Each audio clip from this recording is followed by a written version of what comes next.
بسم اللہ الرحمن الرحیم۔ السلام علیکم۔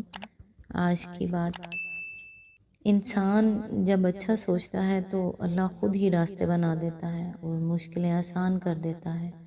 تمہارا رب جس چیز کو تمہارے قریب کر دے اس میں حکمت تلاش کرو، اور جس چیز کو تم سے دور کر دے اس پر صبر اختیار کرو۔ اللہ کے فیصلوں کو سمجھنا انسان کی عقل سے بالا تر ہے۔ آج انشاءاللہ سورۃ بقرہ کی آیت نمبر 240 سے سٹارٹ کریں گے۔ اعوذ باللہ من الشیطان الرجیم، بسم اللہ الرحمن الرحیم۔ تم میں سے جو لوگ وفات پائیں اور پیچھے بیویاں چھوڑ رہے ہوں، ان کو چاہیے کہ اپنی بیویوں کے حق میں یہ وصیت کر جائیں کہ 1 سال تک ان کو نان نفقہ دیا جائے اور وہ گھر سے نہ نکالی جائیں۔ پھر اگر وہ خود نکل جائیں تو اپنی ذات کے معاملے میں معروف طریقے سے وہ جو کچھ بھی کریں اس کی کوئی ذمہ داری تم پر نہیں ہے۔ اللہ سب پر غالب اقتدار رکھنے والا اور حکیم و دانا ہے۔ آیت نمبر 241۔ اسی طرح جن عورتوں کو طلاق دی گئی ہو انہیں بھی مناسب طور پر کچھ نہ کچھ دے کر رخصت کیا جائے، یہ حق ہے متقی لوگوں پر۔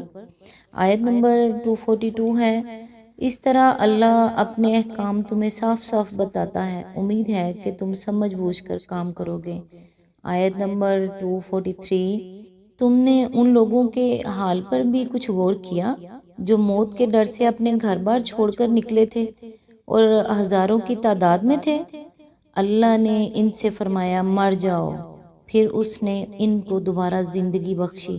حقیقت یہ ہے کہ اللہ انسان پر بڑا فضل فرمانے والا ہے، مگر اکثر لوگ شکر ادا نہیں کرتے۔ اس کی تفسیر ہے، یہاں سے ایک دوسرا سلسلہ تقریر شروع ہوتا ہے جس میں مسلمانوں کو راہ خدا میں جہاد اور مالی قربانیاں کرنے پر ابھارا گیا ہے اور انہیں ان کمزوریوں سے بچنے کی ہدایت فرمائی گئی ہے جن کی وجہ سے آخرکار بنی اسرائیل زوال و انحطاط سے دوچار ہوئے۔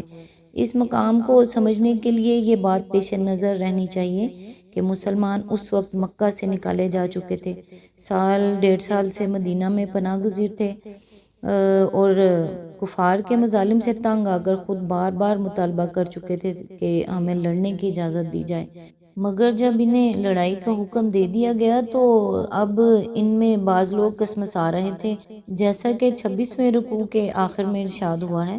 اس لیے یہاں بنی اسرائیل کی تاریخ کے 2 اہم واقعات سے انہیں عبرت دلائی گئی ہے۔ یہ اشارہ بنی اسرائیل کے واقعہ خروج کی طرف ہے۔ سورہ مائدہ کے 4 رکوع میں اللہ تعالیٰ نے اس کی تفصیل بیان کی ہے۔ یہ لوگ بہت بڑی تعداد میں مصر سے نکلے تھے، دشت و بیابان میں بے خانماں پھر رہے تھے، خود ایک ٹھکانے کے لیے بے تاب تھے، مگر جب اللہ کی اما سے حضرت موسیٰ علیہ السلام نے ان کو حکم دیا کہ ظالم کنعانیوں کو ارض فلسطین سے نکال دو اور اس علاقے کو فتح کر لو، تو انہوں نے بزدلی دکھائی اور آگے بڑھنے سے انکار کر دیا۔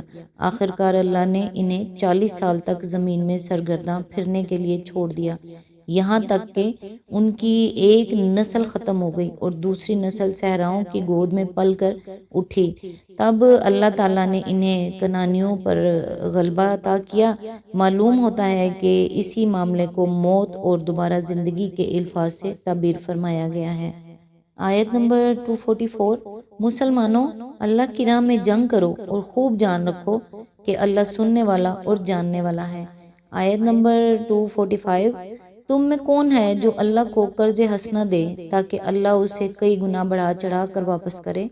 گھٹانا بھی اللہ کے اختیار میں ہے اور بڑھانا بھی، اور اسی کی طرف تمہیں پلٹ کر جانا ہے۔ اس کی تفسیر ہے، قرض حسنہ کا لفظی ترجمہ اچھا قرض ہے اور اس سے مراد ایسا قرض ہے جو خالص نیکی کے جذبے سے بے غرضانہ کسی کو دیا جائے۔